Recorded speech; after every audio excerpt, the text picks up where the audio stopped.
Alrighty, this tutorial is going to show us how we record a sermon and upload it to SoundCloud.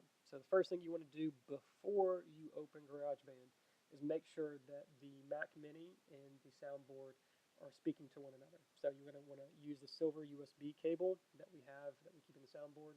It should plug into the back right side of the soundboard. It shows USB out, and then it plugs into any of the USB ins in the back side of the Mac Mini. It's very important that that is done first, otherwise the rest of these steps are going to be messed up. So once you've got it hooked up, go ahead and open GarageBand. GarageBand is going to open with this dialog screen right here, and you're just going to want to make sure you click Empty Project.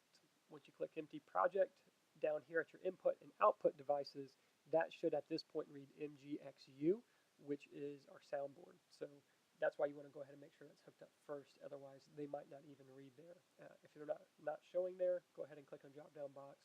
You should see it in the settings there, one of the selections. So you click it MGXU for both of these, and click Choose.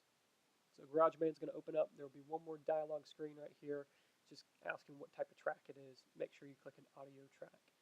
Again, these three, the instrument, even though it's not really an instrument, it's a microphone, you hear sound from, and the input, all three of these should say MGXU. Again, just select MGXU from the selections if it's not already selected. One thing to note is you do not want to hear any instrument play as you record, so make sure you don't click that. Otherwise, you're going to hear whoever's speaking. It's going to be audible. You can hear it over top of the track as it's recording, so don't click that. We click Create for the next step, and there's a lot of stuff that's going to pop up. It might seem a little intimidating. We're only really worried about a few things here. The rest of the settings are already preset as a template for us. One thing to note is the input here again should say MGXU. If it's not, select it just like in the previous steps. One other thing to notice is the recording level. So there's one slider here, one for the audio here. You can see my voice as I'm speaking, and then the master volume here. All three of these should be about 75–80%. If you click them, it should say 0 decibels. So you don't want to go anything higher than that. That's when you start to get a bit of the scratchy white noise in the background of recording. So at this point, one last thing that we have to do before we record is both of these right here, the count in button and the metronome, we're not going to need because we're not recording like an instrument or anything like that. So we just click those because we don't need those in the recording. At this point, we are ready to record. So as soon as you are ready, most of the time, as soon as the worship pastor is finished praying, says amen, I click record. At this point, you can see the recording starts. So again, this is tracking, the green right here is tracking the input volume, but also the white right here. This is a good indicator the sermon is actually recording. You can see it spike like that when there's a loud noise. I bet that scared you, didn't it? At this point, we just let it play until the sermon's ready to go. I just let it record all the way through the final prayer into communion, maybe a couple of the last little instructions before communion is taken, and then we're done.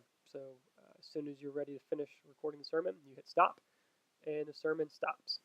So at this point, there's just a few last things that we need to do. We just need to trim the actual file itself, save it, and then upload it to SoundCloud. So how you trim it, so we're talking about some of the noise at the beginning, or like maybe you can move this little thing, what I just moved is called the playhead, and that allows you to scroll back.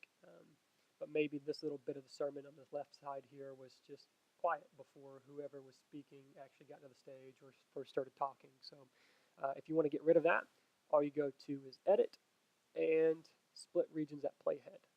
So what it did is wherever you drug that playhead to, it split into 2 clips. Say this was the silence you don't need, you just delete. So we're going to do the same thing here at the end. Say there's a little bit of silence at the end of the sermon that we didn't hit stop recording in time or something like that. You can also trim that out. So you do the same thing, edit, split, regions at playhead. You got to make sure you're clicked in there before. Edit, split regions at playhead, and then you'll see that'll be in there.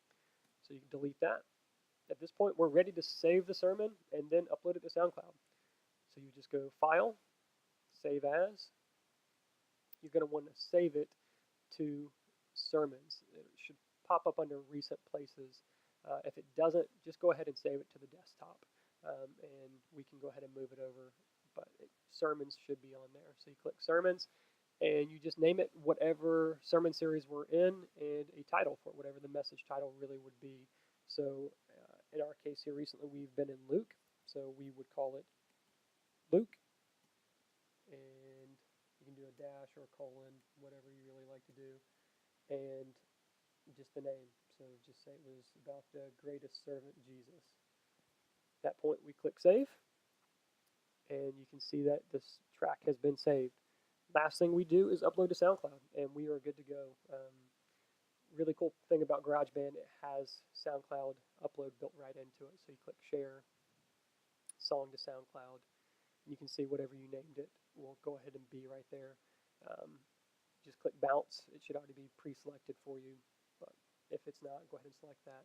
We're always going to want the highest quality for iTunes, so that way whenever people listen to our podcast, it's good quality.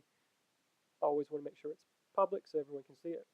And the last thing are the permissions. Allow people to download it and allow people to stream it. At this point, we click share, and you can see it slides all the way out. It's uploading right now. And obviously, it might take a little bit longer where it's going to be a longer file. But at that point, you just want to make sure that it actually did it. So you go to Safari here, and you click SoundCloud. When we click SoundCloud, we go in here. We can see it's not showing up the top right here, so it may have not uploaded just yet, but we hit refresh, and there is our sermon. And that is all there is to it.